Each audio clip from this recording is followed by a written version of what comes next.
여러분 안녕하십니까? 복음과 율법의 윤주만 목사입니다. 오늘은 110번째 시간으로 정함이 없는 재물에 소망을 두지 말고라고 하는 디모데전서의 말씀을 가지고 여러분들에게 말씀을 전하고자 합니다. 성경 본문은 디모데전서 6장 17절에서 19절이 되겠습니다. 네가 이 세대의 부한 자들을 명하여 마음을 높이지 말고 정함이 없는 재물에 소망을 두지 말고 오직 우리에게 모든 것을 후히 주사 누리게 하시는 하나님께 두며 선한 일을 행하고 선한 사업에 부하고 나눠주기를 좋아하며 동정하는 자가 되게 하라. 이것이 장래에 자기를 위하여 좋은 터를 쌓아 참된 생명을 취하는 것이니라. 아멘. 기도합니다. 하나님 아버지 감사합니다. 영생의 말씀이 주께 있사오니 오늘 주의 말씀을 사모하면서 또 이렇게 전하고 듣습니다. 주의 성령께서 함께하여 주셔서 영적으로 깨달음을 주시고 깨달은 것만큼 또 기뻐하고 즐거워하는 우리의 영혼들이 될 수 있도록 은혜를 내려 주시옵소서. 특별히 오늘 본문의 말씀은 사도 바울이 디모데에게 목양사역에 대해서 간곡히 부탁하는 말씀입니다. 이 목양사역의 지침을 바라보면서 오늘 우리가 처해져 있는 현 세대 교회를 돌아보게 하여 주시옵시고 교회가 바른 목양의 길로 돌아갈 수 있도록 하나님 은혜를 내려 주시옵소서. 예수 그리스도의 이름으로 기도드립니다. 아멘. 성도 여러분, 성경은 도덕적 교과서가 아닙니다. 제가 도덕적으로 아무렇게나 살아도 된다는 것을 말씀드리는 것이 아니라 이 세상 학문만으로도 얼마든지 도덕적으로 깨끗하게 살 수 있다는 것을 우리는 인정해야 합니다. 세상에는 의로운 사람들이 많습니다. 저 사람은 법 없어도 살 사람이야. 이런 말을 듣는 사람 중에는 기독교인이 아니라도 얼마든지 많이 있는 것을 보게 됩니다. 그러나 율법주의에 빠져 있는 기독교인들은 자기들이 아니면 의로운 삶을 살지 못하는 것처럼 호도를 하고 있습니다. 그리고 성경은 이 세상 것을 논하고 있지 않습니다. 만약 세상에 속한 것을 논하고 있다면 성경은 참으로 이율배반적으로 기록되었다고 볼 수 있습니다. 오직 믿음으로 구원을 받는 것에 있어 부정을 하는 사람은 없을 것입니다. 하기야 요즘에는 어떻게 믿음으로만 구원을 받을 수 있냐고 주장하는 사람들이 점점 늘어나고 있는 추세입니다. 구원의 행위가 포함이 된다면 우리는 더 이상 믿을 필요가 없습니다. 그럼에도 성경을 해석해서 그것을 가르치고 있는 사람들 중에는 은근히 행위를 강조하고 자기들의 기준에서 벗어나 있는 사람들은 마치 구원을 못 받을 것처럼 주장을 하고 있습니다. 그렇게 주장하는 이유는 성경 안에서 구원론을 정확하게 정립을 하지 못하였기 때문인 것입니다. 여러분, 가장 중요한 것은 구원입니다. 이 구원은 하나님이 우리 인생들에게 하시는 명령이기도 합니다. 그러나 많은 사람들이 이 절대적인 명령을 가슴 깊이 새기기보다는 자기들의 이익을 위해 행위를 강조함으로써 이 구원론이 점점 흐려져 나중에는 어떻게 해야 구원을 받는지조차 모르게 되고 이 구원에 대해서 별로 관심도 갖지 않는 것을 보게 됩니다. 그리고 마치 자기들이 다니는 교회에 나온 것으로 구원을 보장받는 것으로 오해를 하게 만들어버립니다.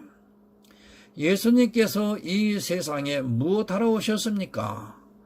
그것은 분명한 목적은 잃어버린 양을 찾아 구원하려 오셨다고 분명히 우리에게 가르쳐주고 있습니다. 그러나 율법주의에 빠지게 되면 이 구원보다는 자기들이 행하고 있는 율법의 의의가 더 소중하게 생각이 되고 이 행위가 마치 구원과 연결이 되는 것으로 착각에 빠지게 만듭니다. 거의 모두 다 그렇습니다. 믿음으로 구원을 받는다는 말로는 하고 있지만 다른 사람들이 어떤 행위를 잘못을 하면 저렇게 해서 구원을 받을 수 있겠어? 그 사상이 뿌리 깊이 박혀 있는 것을 보게 됩니다. 말로는 하지만 실제 행위를 보면 그렇지 않다는 것을 자기 스스로 인정을 하고 있습니다. 이것이 얼마나 무서운 결과를 가져오는가를 생각해야 합니다. 내가 저 사람의 어떤 행위를 보고 저렇게 살아서 어떻게 구원을 받겠어 하는 그 말이 완전함을 요구하는 율법에 비추어 보면 그 율법이 또 나에게 똑같이 그렇게 말하고 있다는 것을 깨달아야 합니다. 내가 정죄를 하는 그 정죄가 율법이 나를 정죄하고 있다는 것을 모르고 함부로 말을 하고 있는데 결국 그들은 율법에 의해서 똑같은 정죄를 받게 되고 완전함에 이르지 못하면 진노를 받게 된다는 사실입니다. 여러분, 성경은 어렵지 않습니다. 왜 어렵게 느껴지느냐 하면 아직 성령을 받지 못했기 때문에 어려운 것입니다. 예수님께서 가면 너희에게 또 내가 가면 너희에게 또 다른 보혜사를 보내주신다고 말씀을 하시고 그 보혜사가 너희를 모든 진리 가운데로 인도하시리라고 말씀을 하셨습니다.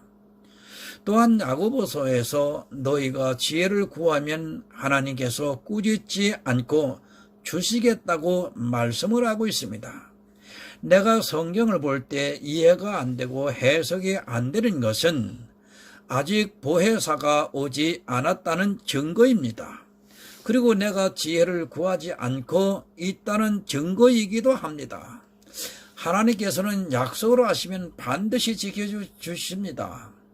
지혜를 주시겠다고 하셨으면 반드시 구하는 자에게 지혜를 주시고 또 보혜사를 보내주시겠다고 하셨으면 구원을 받은 성도들에게는 진리의 성령이 반드시 오십니다. 성경 어렵지 않습니다. 하나님은 고아와 과부의 아버지라고 말씀을 하셨습니다. 만약 성경이 어렵다면 고아나 과부가 과연 이 성경을 보고 구원을 받을 수 있겠습니까? 솔직히 어느 정도 학문을 익힌 사람이라면 진심으로 자기 영혼을 위해 성경에서 지혜를 구한다면 반드시 성령께서 오셔서 모든 진리 가운데로 인도하실 줄 저는 확신을 합니다. 어려운 것이 아니라 구하지 않습니다.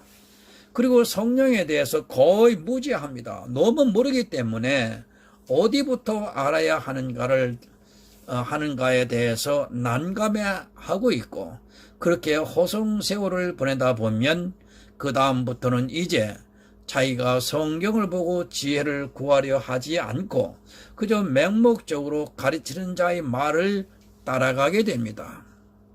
성경을 쉽게 이해하려고 합니다. 어느 말씀에 조금이라도 의문이 생기면 그것을 어떻게 하든지 해결을 할 생각을 하지 않고 대충 넘어가려고 합니다. 그러면서 성경을 어렵다고 생각을 하고 그러다 이단들이 성경을 다르게 해석을 하면 거기에 미혹이 되어 빠져들어가는 것을 보게 됩니다. 늘 강조를 드리지만 성경은 구원론입니다. 내가 성경을 해석할 때 구원론과 연결이 안 되고 오직 믿음으로 구원을 받는 것에 반대가 되는 해석이 나왔다면 그 해석은 무조건 잘못된 해석이라고 보면 맞습니다. 나의 의는 오직 믿음으로 살리라는 이 말씀에 배치가 되는 해석이 나왔다면 그 해석은 잘못된 해석입니다. 다른 것은 조금 이해 못할 수도 있습니다. 요한계시록을 다 이해하지 못해도 괜찮습니다. 그러나 구원론을 이해를 하지 못하고 바로 정립을 하지 못하면 그가 하는 신앙생활은 들이풀과 같이 아무것도 아닐 수 있습니다. 묵시적 말씀을 전부 다 해석할 수 있는 사람은 없습니다. 요한계시록을 속이 시원할 정도로 해석을 하는 사람을 이제껏 보지 못했습니다. 100이면 100이 다 다릅니다. 그렇다고 그 사람들 중에 한 사람만이 구원을 받느냐 하면 그것이 아닙니다. 설령 조금 해석을 잘못할지라도 구원론에 문제가 없다면 그는 구원을 받을 수 있습니다. 그만큼 여러분 구원론은 중요합니다. 중요한 정도가 아니라 만약 내세가 없다면 우리는 인생의 헛것으로 산 것이 되고 짐승과 조금도 다를 것이 없습니다. 아니 인간의 존재 가치는 너무 허무해져서 사실 포기를 한다 해도 누가 뭐라고 할 수 없습니다. 어차피 짐승과 같다면 조금 더 살고 덜 살고 하는 것이 무슨 의미가 있겠습니까? 특히 성도는 더 그렇습니다. 이 세상에서 수많은 고난과 환난을 겪으면서 살아가고 있는데 내세가 없다면 그 고난과 환난을 감수해야 할 필요가 없는 것입니다. 차라리 빨리 포기를 하고 고난과 환난을 적게 받는 것이 좋은 것 아닙니까? 죽는 날까지 고난 속에서 산다면 그리고 짐승과 같이 사라진다면 뭐 하려고 고난을 끝까지 감수합니까? 여러분 내세가 있기 때문입니다. 혹독한 고난과 환난이 있어도 더 좋은 내세를 소망하면서 살아가고 있기 때문에 기꺼이 감수하면서 살아가고 있습니다. 오히려 그 고난과 환난을 기쁨으로 여기고 살아가는 것이 이 세상에 존재하는 성도입니다. 세상 사람들은 포기를 할지라도 우리는 소망이 있기 때문에 기꺼이 감수를 합니다. 그런 구원론을 가르치지 않고 있습니다. 또 구원론에 대해서 강조를 하면 이단인 이상한 어떠한 파로 몰아가고 있는 시대를 살아가고 있습니다. 여러분 성도는 구원론자가 되어야 합니다. 자기 영혼을 늘 생각을 하면서 살아가야 하고 또 다른 사람들을 구원시키기 위해 내 모든 것을 헌신해야 합니다. 제가 말씀을 드리는 것은 교회의 숫자를 늘리는 것이 아닙니다. 교회는 구원의 방주가 아닙니다. 교회는 광야입니다. 그 광야에서 구원을 받는 사람이 되어야 한다는 말씀입니다. 이스라엘이 광야에서 몇이나 구원을 받았는가를 늘 생각하시고 내 영혼의 문제에 대해서 늘 깨어 진리를 향해 나가시기를 바랍니다. 본문 17절을 보겠습니다. 내가 이 세대의 부한 자들을 명하여 마음을 높이지 말고 정함이 없는 재물에 소망을 두지 말고 오직 우리에게 모든 것을 후히 주사 누리게 하시는 하나님께 두며. 여러분 이 세대의 부한 자들이 누구입니까? 재물이 많은 사람입니까? 만약 재물이 많은 사람이라면 아브라함과 이삭과 야곱과 요셉 그리고 다윗 왕, 솔로몬 왕, 또 이스라엘 수많은 왕들이 다 포함되는 것입니다. 성경의 부자들이 얼마나 많이 나오고 있습니까? 육적의 눈으로 보면 재물입니다. 그러나 생각해야 할 것은 부자라고 해서 구원을 받는 데 있어서 문제가 됩니까? 만약 부자가 구원을 받는데 문제가 있다면 우리나라 사람들은 아마 구원을 받을 수 있는 사람은 거의 없게 됩니다. 우리나라에서 가난한 사람이라 해도 거의 3끼의 식사는 해결을 합니다. 그러나 이 지구상에는 하루 2끼 식사도 해결하지 못하는 사람들이 태반입니다. 이 말씀을 가지고 이용을 합니다. 보아라, 부자는 물질에 소망을 두다가 망하니까 너희가 있는 재물을 교회에 헌금을 해서 하나님을 위해 사용해야 한다고. 정함이 없는 재물에 소망을 갖지 말고 하나님의 일을 하는데 사용하게 헌금을 하라고 합니다. 여러분, 이 재물이 진짜 돈입니까? 그렇다면 돈을 싫어하는 사람이 있습니까? 이 시대의 교회는 돈을 더 밝히고 있기 때문에 사람들로부터 조롱거리가 된 지 이미 오래되었습니다. 돈에 소망을 갖지 말라고 하는 교회가 어떻게 하면 헌금을 더 거둬들일까 고민을 하고 있고, 그 많은 헌금으로 이 세상에다 건물을 짓고 또 기도원을 짓고 교인들의 편의를 위해 대형 주차장을 짓고 있습니다. 여러분, 왜 이 재물이 돈이 아닌가를 깨달아야 합니다. 19절을 보겠습니다. 이것이 장래에 자기를 위하여 좋은 터를 쌓아 참된 생명을 취하는 것이니라. 여러분, 이 재물이 돈이 아니라는 증거입니다. 우리가 사용하고 있는 재물이 많고 적음이 우리의 구원과는 아무런 상관이 없기 때문입니다. 만약 이 재물이 돈이라면 이 문제는 구원론이기 때문에 문제가 심각해집니다. 참된 생명을 취하는 것이라고 분명히 말씀을 하고 있습니다. 그렇다면 생명을 얻기 위해서는 내가 돈을 소유해서는 안 됩니다. 재물에 소망을 두는 자는 생명을 취할 수 없기 때문에 돈을 소유해서는 안 된다는 결론에 이르게 됩니다. 만약 돈을 가지고 있는 사람이 있다면 그는 재물에 소망을 둔 사람이요, 구원을 받을 수 없는 사람이 되어버리고 맙니다. 여러분, 앞뒤 문맥을 보면 구원 문제입니다. 그런데 재물이 우리가 사용하는 돈이라면 과연 이 문제에 대해서 자유로울 수 있는 사람이 어디 있겠습니까? 이런 말씀을 돈으로 해석을 해서 돈을 소유한 것을 정죄하듯이 말하는 것은 사람들로 하여금 스스로 정죄에 빠지게 만드는 결과를 가져오게 합니다. 여러분, 이 재물은 돈이 아닙니다. 정함이 없는 재물은 바로 사람이 행하는 율법의 의입니다. 우리는 다 부정한 자입니다. 확인을 하기 위해 성경을 보겠습니다. 이사야서 64장 6절을 보면 대저 우리는 다 부정한 자 같아서 우리의 의는 다 더러운 옷 같으며 우리는 다 세폐함이 잎사귀 같으므로 우리의 죄악이 바람같이 우리를 몰아가나이다. 이 세상에 정한 사람은 한 사람도 없습니다.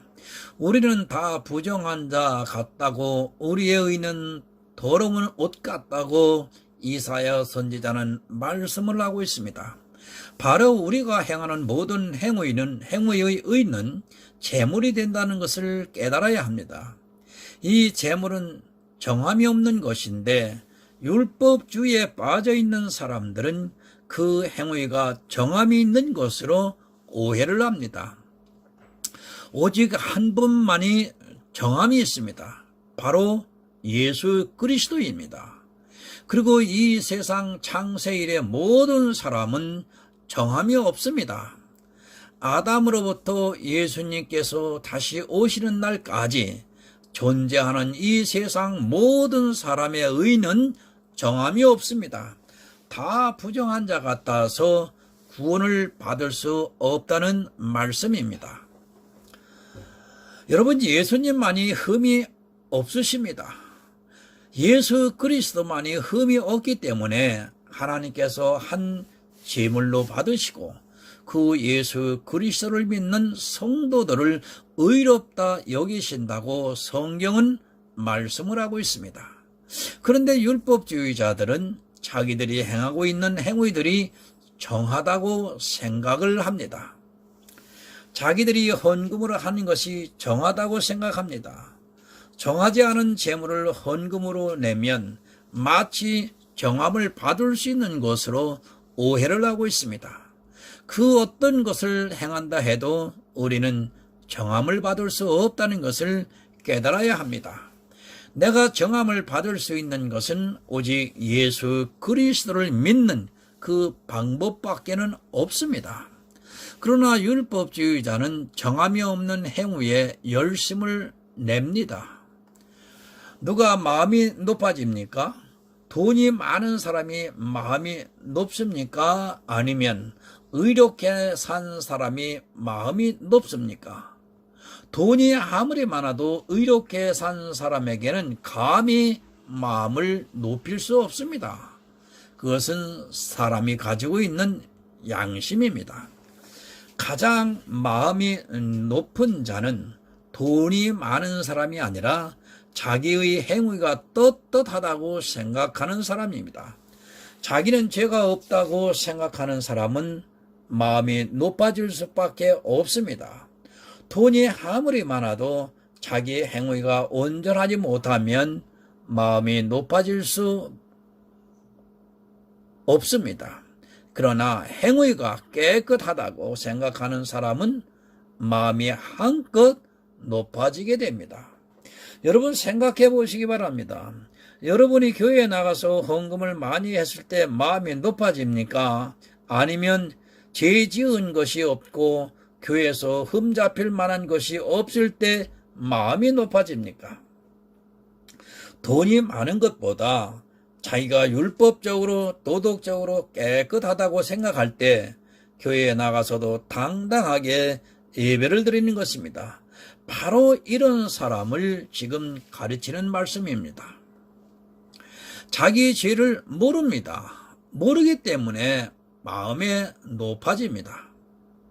또한 자기가 지키고 있는 율법의 의를 보면서 자기는 다른 사람들과 다르다는 것을 스스로 인정을 하고 지극히 당연한 성도라 부름을 받고 있는 것을 보게 됩니다.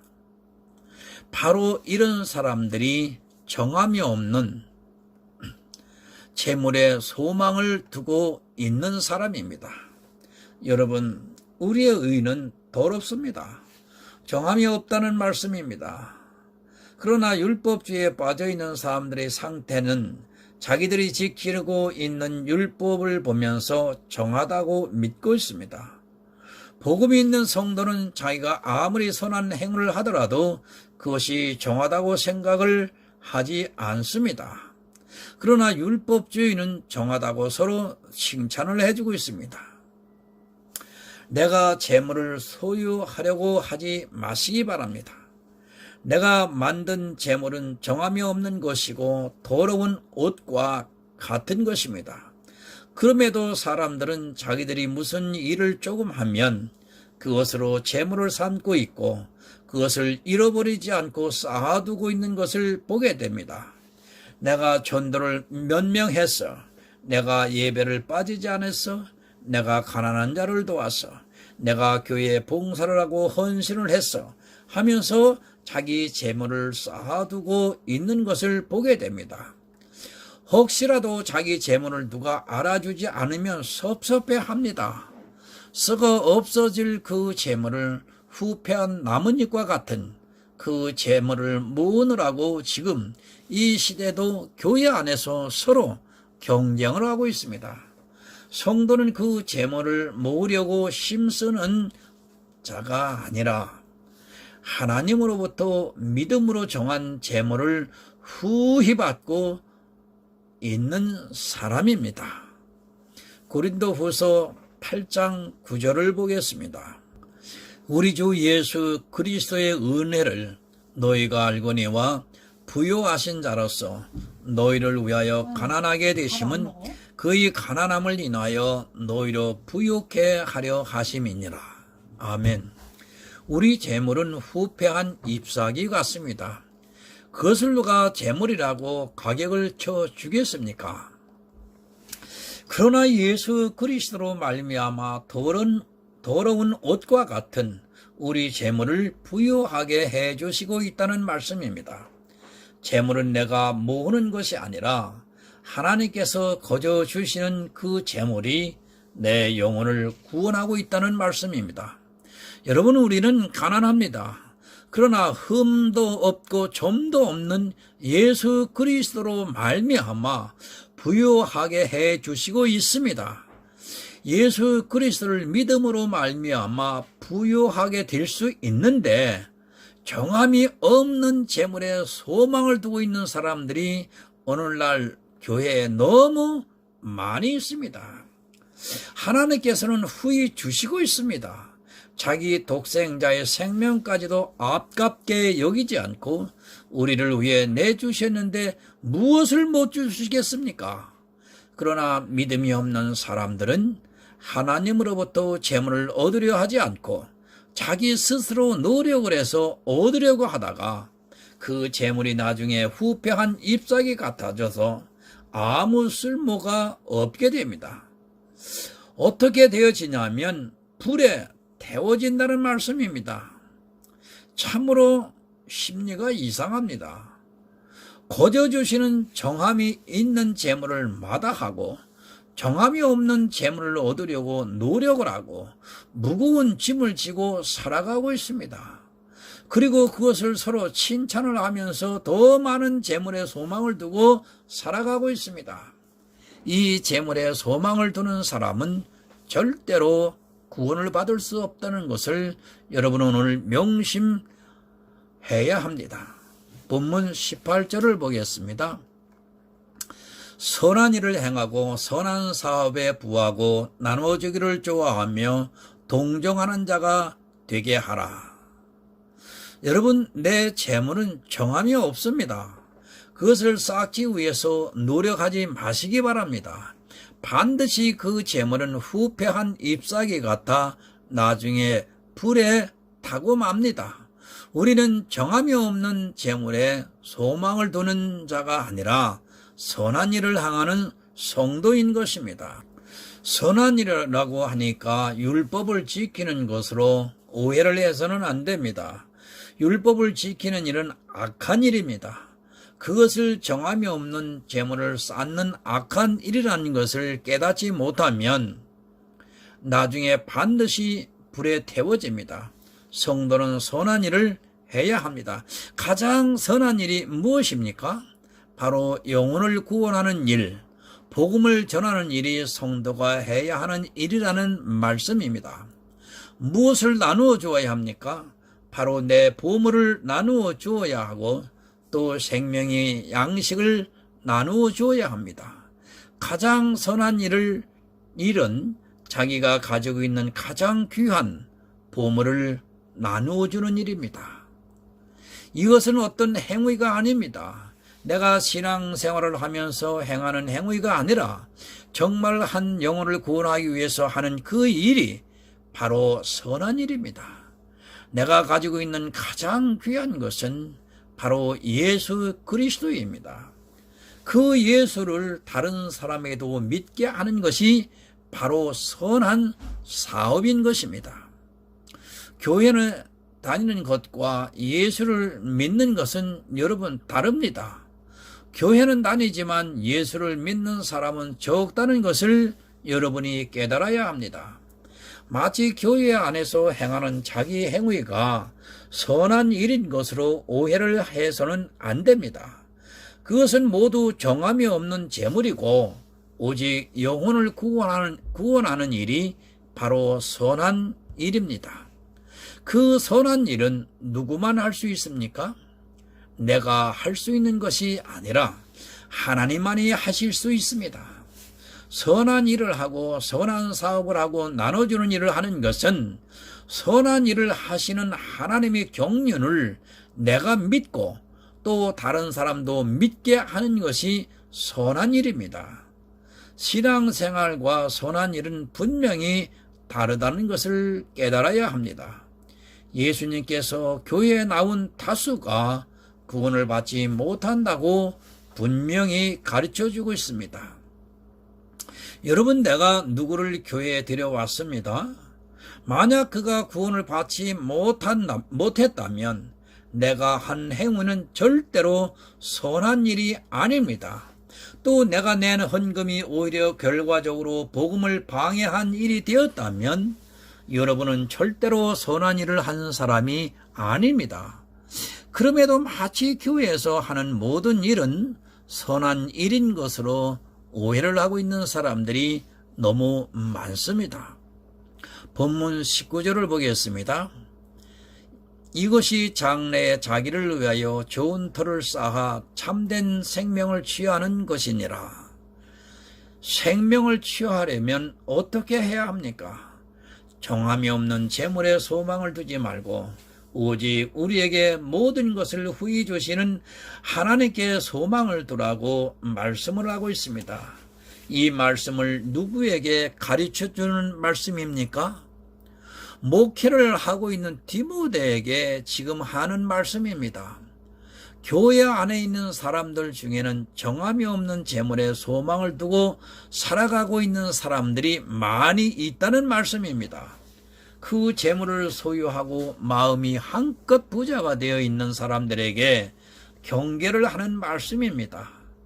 내가 생명을 얻기 위해서는 반드시 이 정함이 없는 재물에 소망을 두어서는 안 됩니다. 그리고 선한 일을 해야 합니다. 가장 선한 일은 예수 그리스도를 믿는 것입니다. 그리고 내 보물, 예수를 다른 사람에게 나눠주는 것이 바로 하나님께서 기뻐하시는 선한 사업이라는 것을 깨닫기 바랍니다. 교회 안에는 선한 일을 하는 사람보다 정함이 없는 재물에 소망을 두고 그것을 쌓기 위해서 노력을 하고 있는 사람이 더 많이 있다는 것을 명심하시기 바랍니다. 성도 여러분, 장래의 생명이 없다면 나는 아무것도 아닙니다. 이 생명을 얻기 위해서 후히 주시는 하나님께 소망을 두고 예수 그리스도를 믿어야 합니다. 정함이 없는 재물을 버리고 오직 믿음으로 하나님께서 주시는 모든 것을 다 얻는 성도가 되시기를 예수 그리스도 이름으로 부탁을 드립니다. 기도하겠습니다. 하나님 아버지, 정함이 없는 재물에 소망을 두지 말라 하셨습니다. 이제까지 이 말씀의 뜻을 잘못 해석해서 이 세상에서 통용되어지는 돈이라고 한 것으로 적용을 하여 살아왔습니다. 하나님, 잘못했음을 고백합니다. 이 소망이 없는 재물이라는 것은 각 교회에서 행하고 있는 종교적인 율법적인 행위가 바로 소망이 없는 재물이라고 하는 사실을 오늘 깨달게 하셨습니다.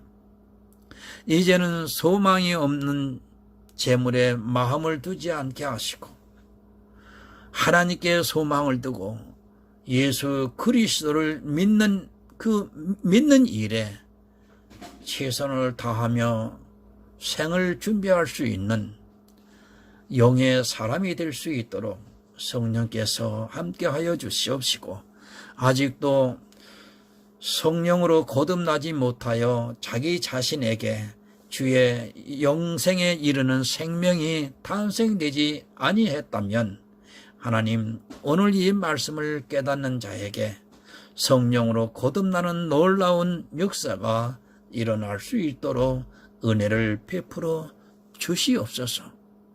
그리고 주님이 오실 때 이렇게 탄생된 새로운 영의 생명이 부활에 이른다고 하는 사실을 깨달아 알 수 있게 해주시고, 남은 여생 기쁨과 즐거움 속에서 소망하면서 믿음으로 오직 믿음으로만 살아갈 수 있도록 은총을 내려 주시옵소서.